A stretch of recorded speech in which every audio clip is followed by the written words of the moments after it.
Hello students, today we will do active passive. We can say voices also, active voice, passive voice. Before learning the active passive voices, person should have the knowledge of three forms of verbs. So ये पता होना चाहिए verbs की form go, went, gone, eat, ate, eaten. Second, knowledge of subject agreement is must. Sometimes children don't know the subject agreement, उन्हें ये नहीं पता होता शी के साथ इज़ लगाना है, वर लगाना है, वॉज लगाना है, क्या लगाना है। जैसे शी के साथ इज़ होता है या शी के साथ वॉज होता है, वर नहीं होता। तो ये नॉलेज उनको होना ज़रूरी है। से उन्हें पता होना चाहिए फर्स्ट पर्सन आई के साथ अगर प्रेजेंट इंडेफिनेट है तो डू लगाते हैं, प्रेजेंट परफेक्ट है तो हैव लगाते हैं, हैज़ नहीं लगाते। वी के साथ डू लगाते हैं, डज नहीं होता। वी के साथ हैज़ नहीं होता, हैव होता है। तो ये बातें स्टूडेंट्स को पता होनी चाहिए। आई के साथ वॉज होता है, वर नहीं होता, ठीक है। जैसे आई के साथ शेल होता है, विल नहीं होता। आई वी के साथ शैली होता है, इन दोनों के साथ विल नहीं होता, बाकी सभी के साथ विल होता है। तो ये मैंने ये सारा वाला आपको ये यहाँ पे बता दिया है, आप इसका स्क्रीनशॉट ले सकते हो। जैसे यू के साथ डू होता है, डज नहीं होता। यू के साथ हैव होता है, हैज़ नहीं होता। और पास्ट में देखो मैंने बताया भी, यू के साथ वर होता है, वॉज नहीं होता। और यू के साथ विल होता है, शैल नहीं होता।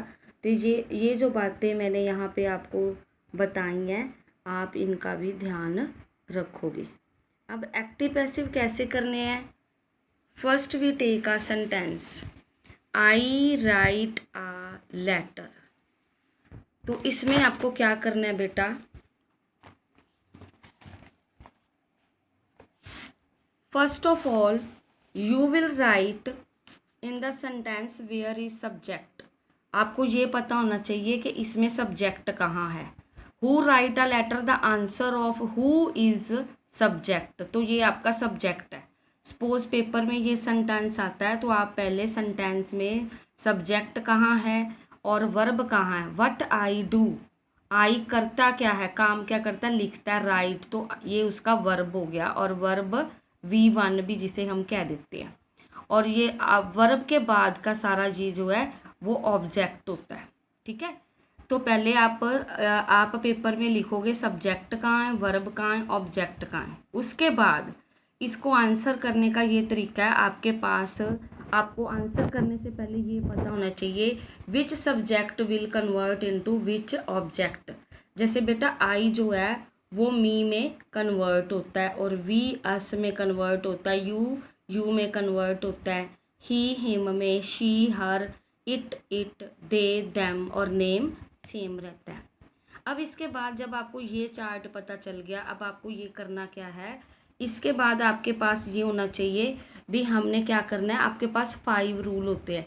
सबसे पहले क्या होता है, चेंज सब्जेक्ट इनटू ऑब्जेक्ट। जैसे अब आपका ऑब्जेक्ट है ए लेटर,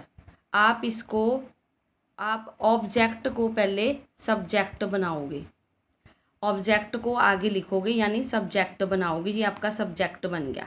उसके बाद आपको वर्ब 1 का जो फार्मूला है वो पता होना चाहिए। जैसे यहाँ मैं नीचे बता रही हूँ, V1 का फार्मूला जो होता है, रूल होता है, उसमें आपने इज़ एम आर तीनों में से अकॉर्डिंग टू सब्जेक्ट लगाना है। अगर आपका सब्जेक्ट आई से स्टार्ट होता है तो एम आएगा, अगर आपका सब्जेक्ट सिंगुलर है इज़ आएगा, अगर आपका सब्जेक्ट प्लूरल है तो आर आएगा। और पैसिव हमेशा बेटा वर्ब की थर्ड फॉर्म लगा के ही बनता है। हमेशा ही पैसिव में आपने वर्ब की थर्ड फॉर्म ही यूज़ करनी है। अब देखिए हमारा जो था आ लेटर सिंगुलर है, तो उसके साथ हमने उसके बाद क्या करना है, हेल्पिंग वर्ब लगाना है, हेल्पिंग वर्ब। अब मैंने आपको अभी बताया भी, अगर हमारा V1 है तो हमने इज़ एम आर में से एक लगाना है, इज़ एम आर में से एक लगाना है। तो यहाँ पे ए लेटर के साथ हमारा इज़ आएगा। उसके बाद क्या होता है, वर्ब की थर्ड फॉर्म लगानी होती है हमने। वर्ब की थर्ड फॉर्म सबसे पहले ऑब्जेक्ट को सब्जेक्ट बनाना है, फिर हेल्पिंग वर्ब लगाना है, फिर वर्ब की थर्ड फॉर्म लगानी है। देखो मैंने यहाँ पे लगाया है आ लेटर, फिर उसके बाद हेल्पिंग वर्ब इज़, फिर थर्ड फॉर्म राइट की third form write, wrote, written. उसके बाद आपने अपनी तरफ से बाय लगाना है, फिर उसके बाद आपने सब्जेक्ट को ऑब्जेक्ट में चेंज करना है। यहाँ एस मीन सब्जेक्ट है, ओ मीन ऑब्जेक्ट है। अभी जैसे मैंने आपको बताया अभी कौन सा सब्जेक्ट किस ऑब्जेक्ट में जाएगा, तो मैंने आपको बताया था भी आई जो है वो मी में कन्वर्ट होता है, तो यहाँ पे हम मी लिखेंगे। A letter is written by me. अब ये जो जितने भी सेंटेंस आप देखोगे पेपर में, आपको क्या करना है बेटा, सबसे पहले आप वर्ब देखोगे। अगर वर्ब 1 है तो क्या फार्मूला आएगा, अगर वर्ब 2 है तो क्या आएगा, तो वो मैं नीचे आपको टेंस वाइज बता रही हूँ। जैसे अभी मैंने आपको बताया प्रेजेंट इंडेफिनिट टेंस। अगर आपको टेंस भी नहीं पता, आपको इतना समझ होना चाहिए भी अगर सेंटेंस में V1 है तो हमने इज एम आर में से एक लगाना है। जैसे एक एग्जांपल लेते हैं, आई लव यू, तो इसमें आई जो है वो आपका सब्जेक्ट है और लव V1 है, वर्ब 1 है, ये आपका ऑब्जेक्ट है। अब हमने ऑब्जेक्ट को सब्जेक्ट बनाना, जैसे मैंने पहले ऊपर बताया था अभी सबसे पहला काम ऑब्जेक्ट को क्या करना है, सब्जेक्ट बनाना है। यू आगे आ गया और यू के साथ आपको पता है इज भी नहीं आएगा, एम भी नहीं आएगा, आर आएगा। यू आर और लव की थर्ड फॉर्म लव्ड, फिर बाय और आई जो है वो ऑब्जेक्ट में मी बनेगा। जैसे अभी आपने ऊपर भी देखा था, अभी आई का मी में चेंज होना है, वी का अस में होना है। और यहाँ मैंने आपको बताया था भी सबसे पहले आपने ऑब्जेक्ट को सब्जेक्ट बनाना है, फिर हेल्पिंग वर्ब लगाना है, V3 लगानी है और बाय, फिर सब्जेक्ट को ऑब्जेक्ट में चेंज करना है। ये हमने अभी एक रूल किया है प्रेजेंट इंडेफिनिट का। अब हम करेंगे सेकंड रूल करेंगे पास्ट इंडेफिनिट टेंस। अगर आप पास्ट इंडेफिनिट आपको टेंस नहीं पता, आपको इतना पता है आपको वर्ब की है रिकॉग्नाइजेशन। सपोज वहाँ पे V2 है आपके टेंस में, तो आपका फार्मूला हो जाएगा वॉज और वर्ब में से दोनों में से अकॉर्डिंग टू सब्जेक्ट एक लगाना है, V3। आप एग्जाम्पल से समझेंगे। They sang a song, who sang a song, they, तो दे आपका सब्जेक्ट और सैंग V2, वर्ब 2 का फार्मूला वॉज वर्ब में से एक लगाएंगे, आ सॉन्ग। अब हमारा आ सॉन्ग ऑब्जेक्ट जो है वो सब्जेक्ट बन गया, ए सॉन्ग, तो हमारा यहाँ वॉज आएगा, वॉज आएगा, ए के साथ हमेशा वॉज आता, वर नहीं आएगा। ए सॉन्ग वॉज सैंग की थर्ड फॉर्म संग बाय, और दे का क्या बनेगा, ऑब्जेक्ट। जैसे अभी आपने ऊपर देखा था, they will convert into them. ये आपको चार्ट थोड़ा लर्न करना पड़ेगा, प्रैक्टिस से आपको लर्न हो जाएगा। अब है एक और एग्जांपल बताती हूँ। I drove a car, I subject है, who drove a car, I, drove V2 है और आ कार ऑब्जेक्ट है। तो आ कार ऑब्जेक्ट को आगे ले जाकर हम सब्जेक्ट बनाएंगे, आ कार वॉज, आ है ना तो वॉज आएगा। ड्राइव की third form drive, drove, driven, by और आई का आपको पता ही है मी बनेगा। ठीक है, अब हमने 2 रूल कर लिए हैं। अब हम चलेंगे नेक्स्ट रूल पे। नेक्स्ट रूल है, अब जितने भी रूल हैं वो मैंने यहाँ पे आपको लिख कर बता दिए हैं भी। अगर V1 है तो आपने क्या लगाना है, इज एम आर लगाना है, और अगर V2 है तो हमने वॉज वर लगाना है, और अगर आपके सेंटेंस में विल शैल लगा है तो आपने विल बी या शैल मी से क्या लगाना है, और अगर आपके प्रेजेंट कॉन्टिन्यू है, इज एम आर है, जो सारा मैं आपको पूरा चार्ट में दिखा रही हूँ मैं आपको ऐसे करके। आप इसको स्क्रीनशॉट भी ले सकते हो। आई होप आपको दिखाई दे रहा है ये।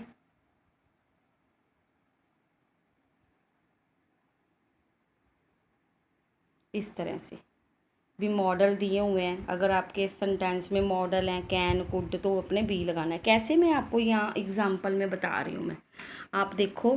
अब अगर को फ्यूचर इंडेफिनिट टेंस है, अब आपको पता है फ्यूचर इंडेफिनिट में तो विल शैल लगेगा, वर्ब 1 लगेगी।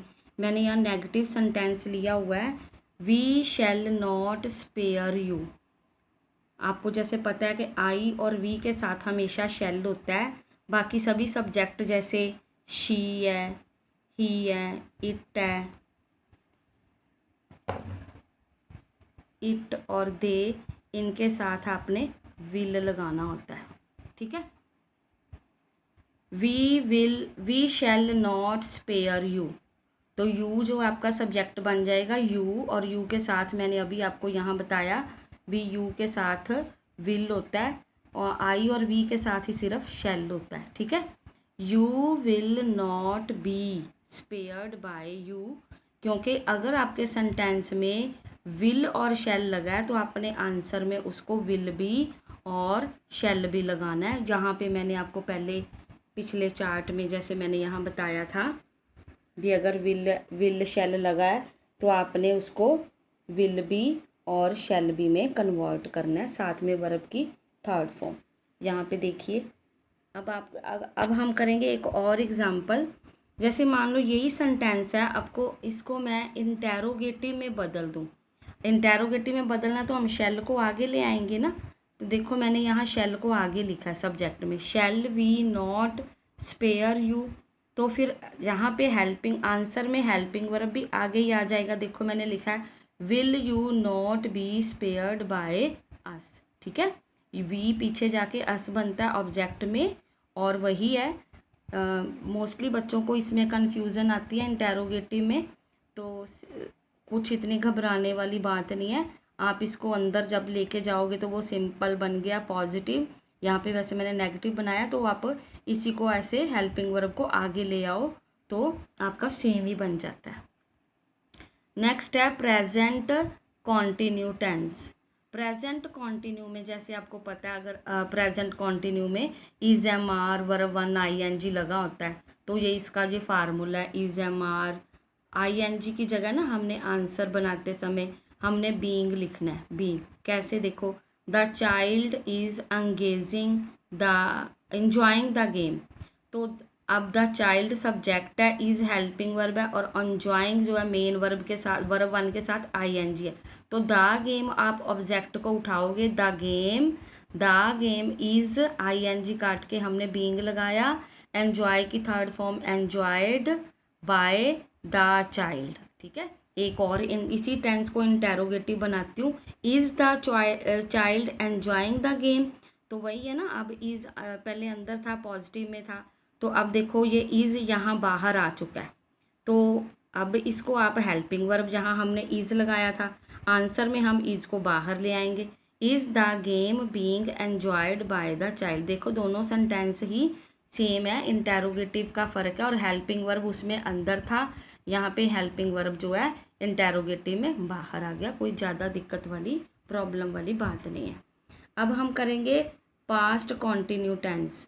पास्ट कॉन्टिन्यू टेंस में जैसे I was closing the shop, तो इसमें फार्मूला जो है was V one I N G लगा हुआ है, ये देखो क्लोजिंग के साथ आई एन जी लगा है। फार्मूला में हम वॉज वर और बीइंग लगाएंगे आई एन जी काट के। देखो कैसे आंसर बना रही हूँ मैं, the shop was being, the shop लिया पहले हमने, फिर वॉज, फिर बीइंग, फिर क्लोज की third form closed by me. Tense है जो हमारा present perfect tense. Present perfect tense जैसे I have won the match, अब जिस सेंटेंस में हैज़ हैव लगाओ ऑलरेडी वहाँ थर्ड फॉर्म लगी होती है, तो जैसे मैंने बताया था अभी पैसिव में थर्ड फॉर्म लगाना है, इस टेंस में ऑलरेडी लगी हुई है, आपने सिर्फ साथ में बीन लगाना है, has been, have been, according to subject V third. जैसे एक एग्जांपल है, मैंने यहाँ पे दिया था I have won the match, तो हम द मैच, अब द मैच क्वेश्चन में चाहे देखो आपके हैव लगा हुआ है, तब आपका सब्जेक्ट आई था, लेकिन आंसर में हमारा सब्जेक्ट बदल चुका है, द मैच है, तो उसके अकॉर्डिंग हम हैज़ बीन लगाएंगे, यहाँ हैव बीन नहीं लगेगा।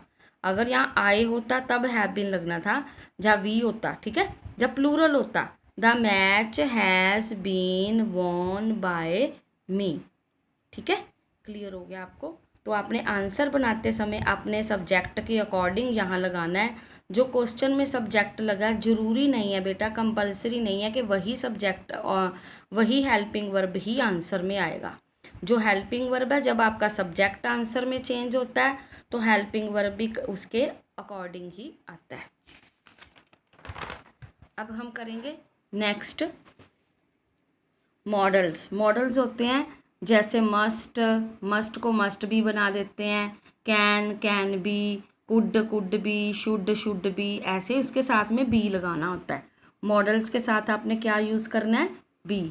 आप यहाँ पे एक एग्जांपल देखिए, she can read the book, तो यहाँ पे क्या आंसर आएगा, द बुक कैन बी। हमने द बुक को आगे लगाए। आप देखो पहले वही करो ना, शी, फिर ये कैन तो हेल्पिंग वर्ब है, अब रीड जो है मेन वर्ब है, V1 है, और द बुक आपका ऑब्जेक्ट है। इसको आप लिखोगे द बुक, फिर कैन बी रीड की थर्ड फॉर्म रेड बाय हर। बोलने में रेड होता है लेकिन स्पेलिंग जो है वो सेम ही रहते हैं। अब है imperative sentences. Imperative sentences that start directly from V1, जो V1 से स्टार्ट होते हैं, वर्ब 1 से। इसमें कोई सब्जेक्ट गिवन नहीं होता, जैसे आई, वी, यू, दे, ऐसा कुछ नहीं लिखा होता। जैसे ये देखो मैंने लिखा है कम हेयर, मैंने ये नहीं लिखा कि यू कम हेयर, यहाँ सब्जेक्ट मिसिंग है। तो कम हेयर यानी V1 से डायरेक्टली स्टार्ट है, यहाँ कोई सब्जेक्ट नहीं है। तो ऐसे सेंटेंसेस को बनाने के लिए आप ये भी लिख सकते हो। अगर आपको लगता है ये सेंटेंस में ऑर्डर है तो आप लिखो you are ordered to, 4 word लगाने होंगे, यू आर ऑर्डर्ड टू, फिर कम हेयर, ठीक है। अगर प्लीज़ लगा, प्लीज़ कम हेयर, तो प्लीज़ से पता चलता है रिक्वेस्ट कर रहा है, तो आप लिखोगे you are requested to come here, ठीक है। कुछ सेंटेंसेस बेटा लेट से होते हैं, लेट हिम कम, तो ऐसे जो सेंटेंसेस हैं वो लेट से भी बनते हैं और शुड से भी बनते हैं। जैसे मैं बता रही हूँ, यहाँ पे आप हिम को बनाओगे ही शुड बी, और लेट का मतलब होता है अलाउ करना, he should be allowed to come. Next एक और एग्जांपल लेते हैं, डू इट। अब देखो ये डू वर्ब 1 से स्टार्ट है, मैंने ऐसे नहीं बोला यू डू इट, ठीक है। जब वी डू इट सब्जेक्ट नहीं है ना, इम्पेरेटिव, इनको इम्पेरेटिव बोलते हैं। तो इनको 2 तरीके से कर सकते हैं, लेट और शुड लगा के। देखो कैसे कर रहे हैं, लेट, फिर ये इट बी डन। दूसरा तरीका है, पहले आप इट लिखोगे, इट शुड बी, और डी की थर्ड फॉर्म डन, डी की थर्ड फॉर्म डन, ये आपका ऑब्जेक्ट है, इसको आपने सब्जेक्ट बना दिया, इट फिर शुड बी डन। कुछ सेंटेंसेस बेटा इन्फिनिटिव होते हैं, जैसे टू प्लस फर्स्ट फॉर्म लगी होती है, तो उनको बनाते समय टू के साथ हमने बी लगाना है और साथ में हमने फर्स्ट फॉर्म। देखिए ध्यान से, you have to do it, अब इसको हैव के साथ मैंने यहाँ टू लगा हुआ है, फिर डू लगा वर्ब 1, यहाँ वर्ब 1 है, यहाँ हैव जो है हेल्पिंग वर्ब है, ठीक है, यहाँ डू मेन वर्ब है।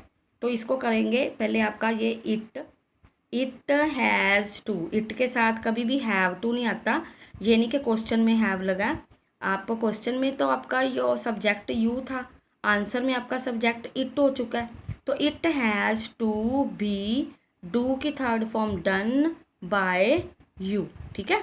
अब कुछ सेंटेंसेस ऐसे होते हैं जिसमें डबल ऑब्जेक्ट आ जाता है, जैसे I gave him a book. अब इसमें देखो who gave him a book, I subject है, गेव V2 है, और हिम भी ऑब्जेक्ट है, और आ बुक भी ऑब्जेक्ट है। There are 2 object given. तो आप क्या करोगे, दोनों में से कोई भी एक ऑब्जेक्ट पहले उठा लो। सपोज हमने आ बुक से लिया, आ बुक वॉज, सेकंड वर्ब 2 का फार्मूला आपको पता ही है, वॉज लगता है। आ बुक वॉज, गेव की थर्ड फॉर्म गिवन टू, और ये वाला जो बचा हुआ ऑब्जेक्ट था आप ये लगा के हिम बाय, और जो आपका सब्जेक्ट था आई, आप उसको मी बना दोगे। दूसरा तरीका ये है, अगर आप हिम को पहले उठाते हो, हिम का क्या बनेगा, ही वॉज गिवन, अब जो बचा हुआ ऑब्जेक्ट आ बुक था आपका, ठीक है, आ बुक बाय मी। नेक्स्ट है क्वेसी पैसिव का मतलब है भी कुछ सेंटेंसेस ऐसे होते हैं जो मतलब वर्ब तो एक्टिव होती है उनमें, लेकिन जब आंसर बनाते हैं तो उनकी सेंस बननी चाहिए। जैसे द मैंगो टेस्ट स्वीट, ठीक है। तो अब इसको अगर आप सोचो भी मैं स्वीट को आगे ले जाऊं, नहीं, इसमें स्वीट को आपने आगे नहीं लेके जाना। इसमें आपको ऐसे ही लिखना होगा the mango is sweet when tested. तो इसमें हमने इसकी सेंटेंस की सेंस ही बनानी है। कुछ सेंटेंसेस होते हैं प्रेपोजिशनल वर्ब, जिसमें प्रेपोजिशन सेंटेंस में लगी होती है, आपने वो प्रेपोजिशन सेम ही रहने देने, उसको चेंज नहीं करना।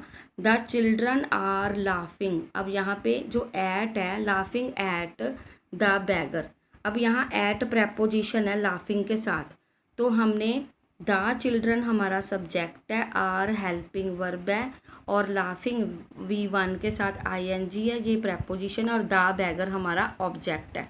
इसको हम सब्जेक्ट बनाएंगे द बैगर इज़। अब देखो हमारे सेंटेंस में चिल्ड्रन प्लूरल था तो आर था, लेकिन बैगर सिंगुलर है तो हमारा हेल्पिंग वर्ब भी चेंज हो गया ना, इज़ आएगा। इज़ ING काट के being laughed eight by the children, ठीक है। प्रेपोजिशन वैसी ही रहेगी जैसी एक और एग्जांपल लेते हैं। A car ran over the child, a car subject है, रैन और ओवर जो है प्रेपोजिशन लगी है, द चाइल्ड ऑब्जेक्ट है। The child was ran V2 है ना, was run over preposition same ही रहेगी, बाय द कार, आपने उसको काटना नहीं है। कुछ इंटेरोगेटिव सेंटेंसेस होते हैं जो हेल्पिंग वर्ब से स्टार्ट होते हैं। एक इंटेरोगेटिव होती है WH से, जैसे व्हाट, वेयर, हु, लेकिन कुछ होती हैं जो हेल्पिंग वर्ब से स्टार्ट होते हैं, जैसे is, am, are, was, were, has, have से, ऐसे।